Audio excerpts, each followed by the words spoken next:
In this video, we're going to show you how to install the brake master cylinder in your Dodge Charger located underneath your hood. I'm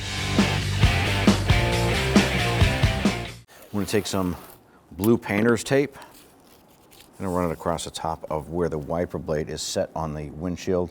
That's going to give us a base preliminary setting for when we reinstall the wiper blades. I'm going to do that on the other side as well. We want to go ahead and remove our wiper arms from the vehicle itself. Now there are little caps here. You can use a pocket screwdriver or a trim tool. What we want to do is just get underneath this cap and we want to pop these off.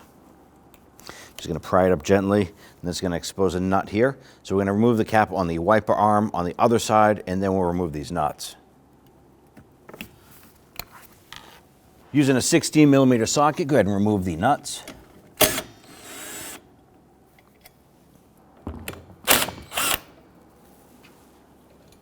Go ahead and grab that wiper arm. I'm going to fold it up a little bit and then wiggle it off of the shaft here.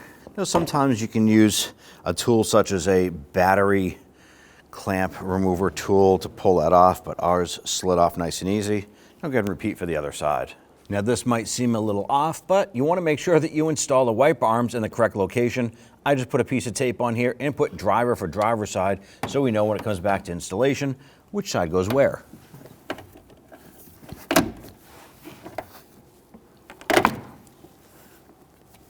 Now across our wiper cowl here, there's going to be a series of these plastic retainers. I'm going to go ahead and use a trim tool, get underneath, and just gently pry up. And then just a little Christmas tree style button. Let's go ahead and remove all of these.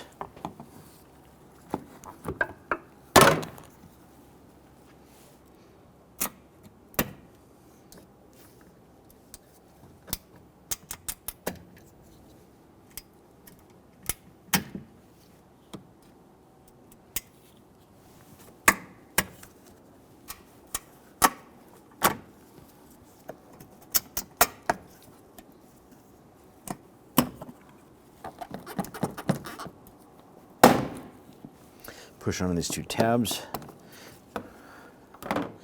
Now across the upper portion here, there's going to be some tabs that go into some mounting brackets here. And we just have to kind of work these a little bit, pulling these out. There's a seal that runs up to the base of the A-pillar. Now this is held in place by some retainer tabs. Just going to use a trim tool. Just going to gently pry out, being very careful of the paint. Once you release those two tabs there, we'll continue to work on this.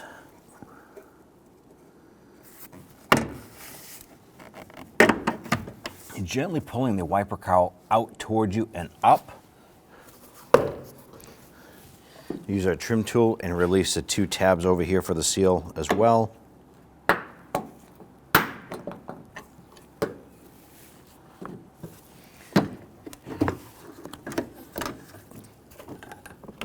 Remove that from the vehicle. Now we have access to our master cylinder right here. There's an electrical connector going to the side. We're going to go ahead and push down on the top tab here and disconnect that.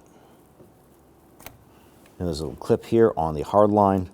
Just push that off and just bring that over and out of the way. Now what we're going to do is hop into the vehicle. We're going to pump up the brakes until that brake pedal feels firm and high. That's going to go ahead and release any vacuum pressure on the inside of the system.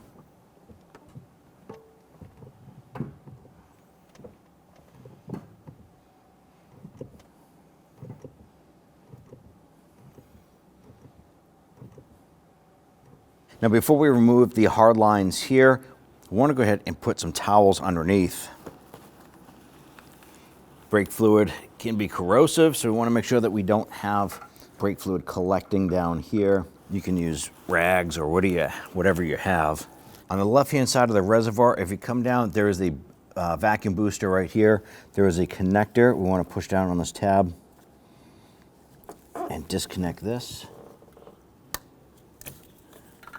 Just put that off to the side. This is going to give us access to the lower bolt down below. On the driver's side of the reservoir, we have two nuts here on the hard line.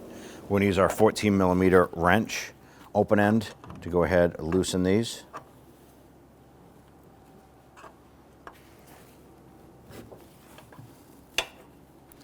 Now fluid is going to come out of this here. I'm going to go ahead and put an extra rag underneath here.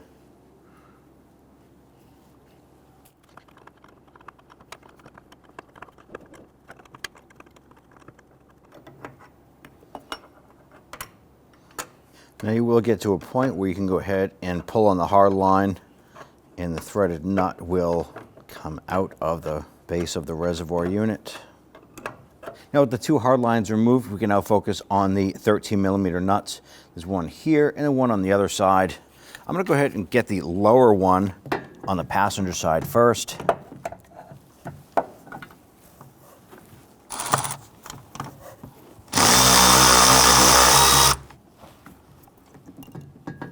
Then we'll go ahead and get the upper one.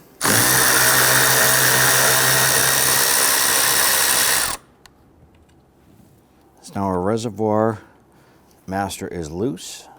We can go ahead and pull the hard lines out and pull this out and away. Now I do have the fender covered as we don't want brake fluid to drip on the paint. Now we went ahead and set up our master cylinder and our vise. We're just clamping the lower ear just to hold it stable. And we hooked up our bleeder ports here. These hoses go up and around inside. I'm gonna go ahead and fill up the reservoir with fluid. So we fill up our reservoir right to the top and we want to push. I'm gonna make sure we get all of the air bubbles out of the unit itself.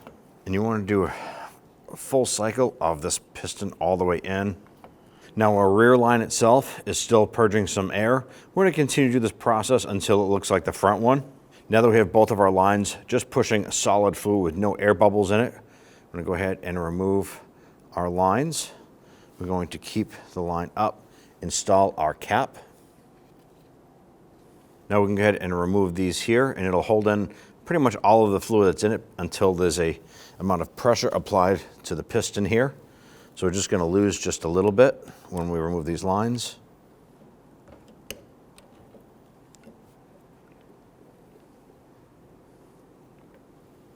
We're going to use some spray solvent on a rag and wipe down, cleaning up the residual fluid here.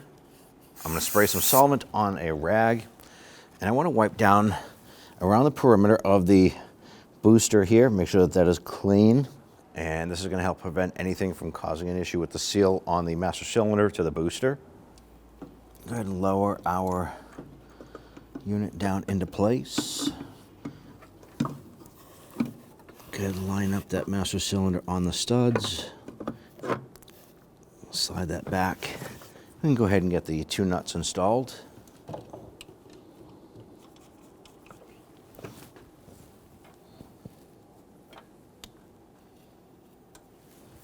Now, if you did drip any of that brake fluid anywhere, be sure to wipe that up as soon as possible.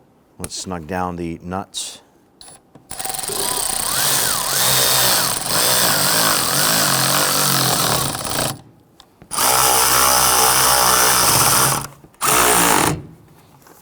Let's line up the hard lines, insert those.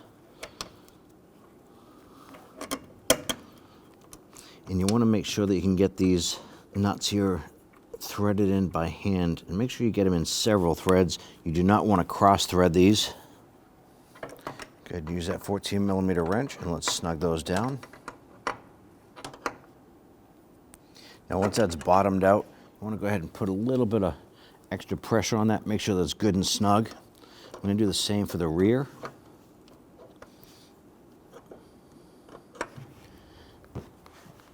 Using some spray solvent, go ahead and spray that down.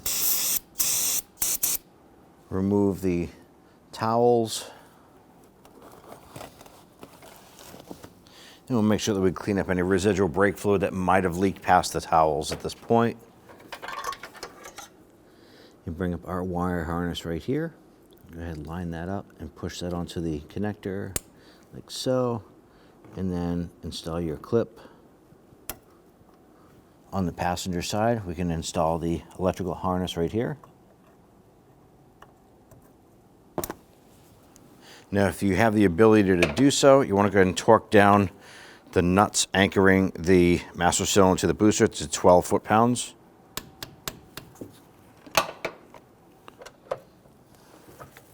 Using our swivel coming up through the engine bay, we can go ahead and reach this lower nut. At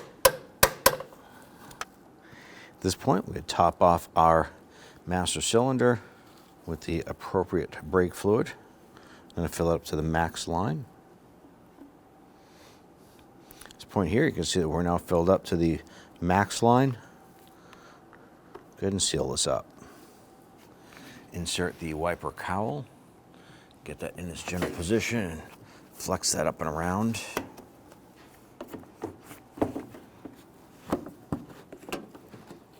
Want to make sure that our tabs on the base of our cowl fit in. So while the driver's side here lines up, let's just go ahead and line up the passenger side.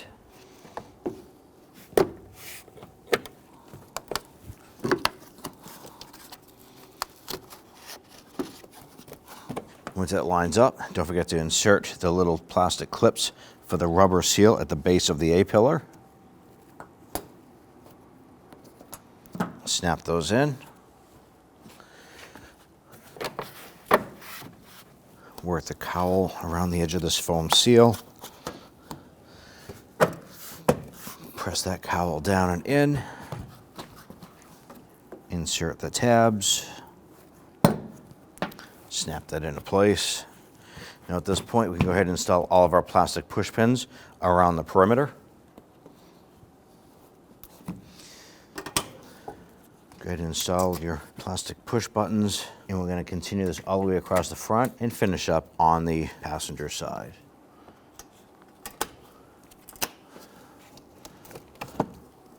I'm going to insert our cover right here. There's 3 tabs along the top. Insert those into the cowl first. Make sure that all 3 of them are up in there and line it up. And you can snap down the 2 tabs. Go ahead and take your wiper arm here. I'm going to line up the wiper blade on that tape area. Line up the arm, and right on the hinge area, I'm going to gently push down once we have this lined up on the base of the windshield, and push that arm down and in. Install the nut, and we'll snug that down. I'm going to make sure that's good and tight. Install our cover. Snap that on. I'm going to remove our tape. I'm going to repeat this process for the other side.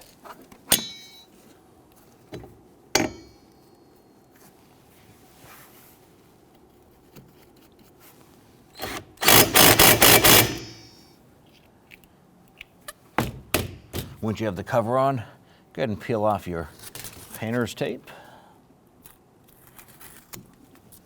Now at this point here, we're going to go ahead and start the brake bleeding process, and we're going to lose some of that fluid while we're doing that. So what I'm going to do is I'm going to take a clean funnel, and I'm going to use the appropriate brake fluid recommended for the vehicle. I'm going to add it to the reservoir. I like to get it as close to the top as possible. Make sure that you have a rag ready to go because you don't want to drip any brake fluid anywhere on that vehicle. Go ahead and reinstall that cover. Now, in starting our brake bleeding process, we're going to start this process at the right rear. Then we're going to move over to the driver's side rear. Then we're going to go ahead and top off our brake fluid reservoir. We're going to move over to the right front and then finish with the left front. Now, with the wheel off, we're going to go ahead and access your brake bleeder screw right here on the caliper. There's a rubber cap here on our particular model. I'm going to go ahead and pop that off. I'm going to set up our container here. This here is to capture the brake fluid. I'm going to put this on the port right here. Now we have someone inside the vehicle. They're going to assist us in doing this job. They're going to go ahead and pump up that brake pedal about 4 or 5 times and wait for that pedal to firm up. They want to go ahead and open up the bleeder, let out some of the dirty fluid and any air bubbles. They want to go ahead and continue this process for the other wheels. All right, go ahead and pump it up.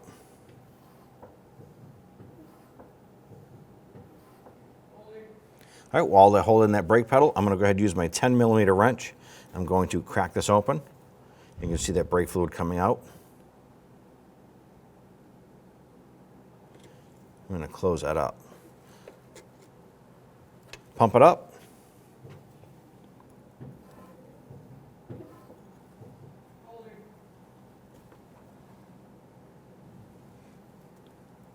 We're going to continue this process. We do have some dirty fluid in here. That should be clear fluid. So we're going to continue this until we get some good fluid coming through and make sure there's no air bubbles. Okay, at this point here, our fluid has definitely gotten lighter and we have no air bubbles left here. So go ahead and remove that. Clean this. We're going to give that a quick spray with some solvent. Install our cover. I'm going to go ahead and continue this process over to the driver's side rear. Now at this point, we've just bled the 2 rear brakes and we're going to move up to the right front, but you want to go ahead and top off our fluid before you do that. Remove this cap. You might notice that this cap has the rubber boot popped up. Just push that in.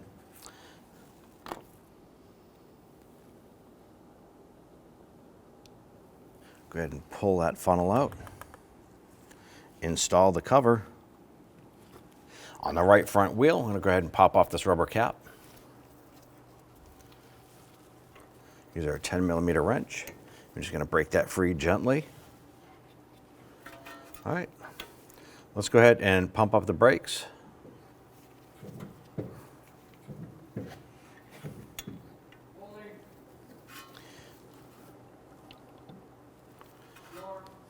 Go ahead.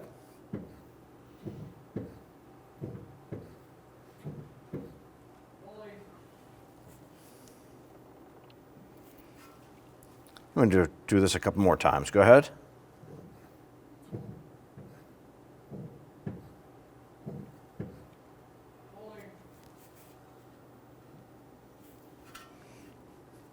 Now at this point here, we have no air coming out here into a solid stream of fluid. Let's go ahead and remove our tool here. Give that a quick spray with some solvent. We're now going to go ahead and wrap up with the left front wheel. Now that we've bled all 4 brakes, come on back up. And this will be our final top off of our brake fluid system.